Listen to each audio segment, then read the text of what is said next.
Болотбек менен Ош Сити менен кол алышып, Кудай буйруса ушу Ош Ситини чогуу бүтүргөнгө кадам таштадык. Бул жаңы уровень.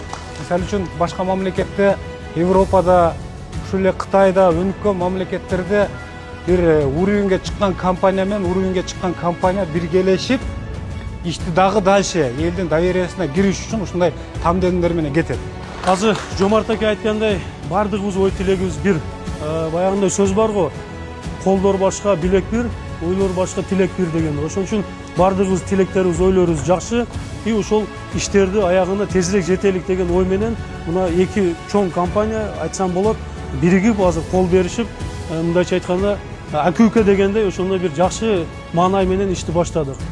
Ушул 2030-жылга чейин Ош шаарында 10 миңге жакын адам жеңил шарт менен үйлүү болуп калуу максатында бир проектти ишке ашырган атабыз.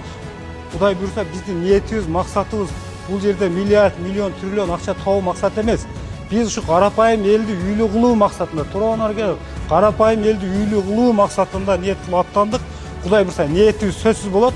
Бирок үй алуучулар дагы, үй ала турган адам дагы ниет кылып үйгө келип үйдү ала турган болсо, ал оңдон, солдон Кудай Таала сөзсүз рызкысын бере берет.